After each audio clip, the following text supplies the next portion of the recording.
This year's midterm election is different from past ones, especially the way people's viewing habits have evolved.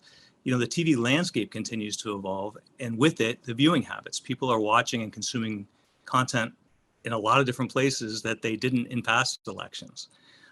We've seen heightened interest in this cycle, a surge in DIRECTV Stream and Sling, and a lot of over-the-top services, and connected TV is now a big part of what the media buyers are buying in this election cycle.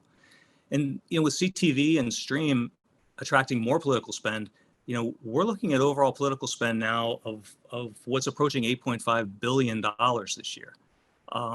We also saw a lot more spend earlier in the year in the primaries because of very competitive primary races in most states. So there's a lot more money spent earlier in the year, and we saw a lot of that money being spent in CTV, and a whole lot more interest in what we have to offer, which is addressable TV.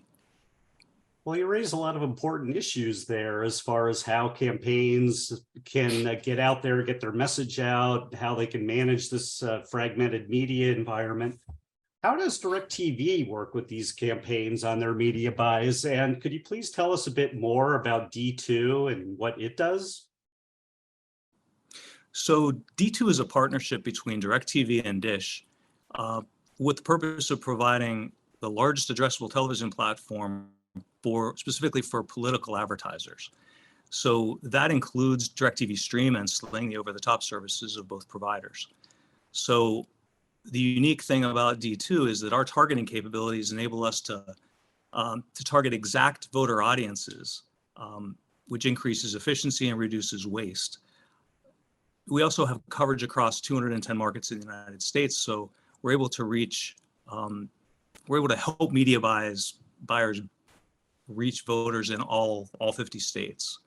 And this is just a really big win for campaigns because they're able to target only the voters that they want and none of the voters that they don't. And they're able to reach their voters when they're watching TV, no matter what they're watching. We're also able to help campaigns understand the media buy, through our transparent reporting and our measurement solutions. Well, it was interesting going into this midterm cycle. You did mention about how much money would be spent, $8 billion or more. It's pretty incredible. Have there been any interesting surprises about this year's midterms? I think the first surprise for me was how much money was spent earlier in the year.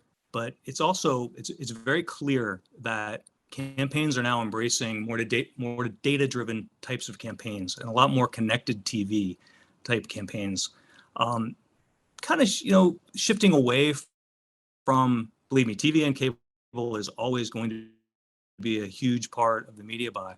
But, connected TV and addressable TV gives you a much better way to be efficient in your media buy as well. So we've seen a lot of shift towards that this year. And also, I think another thing that we're starting to see a lot more of is using statewide data to really drill down and see what messages are resonating for a candidate at the local level. And then, tailoring messages in the future. And I think you're going to see a lot more of that so that the campaigns can just especially try to resonate with their constituents. Like in a state like Pennsylvania, suburban households in Philadelphia are far different than suburban households that are in Western Pennsylvania between Erie and Pittsburgh. So there's some huge differences, and campaigns are using data to understand those audiences better and to be able to better target them. Now, finally, Mark, just looking ahead, is there anything you expect to see in future election cycles? Anything that's been learned this year, important lessons that you think are going to get carried forward when political campaigns go into future primaries and general elections? I think a lot of learnings are going to come out of these elections when campaigns start to analyze the data.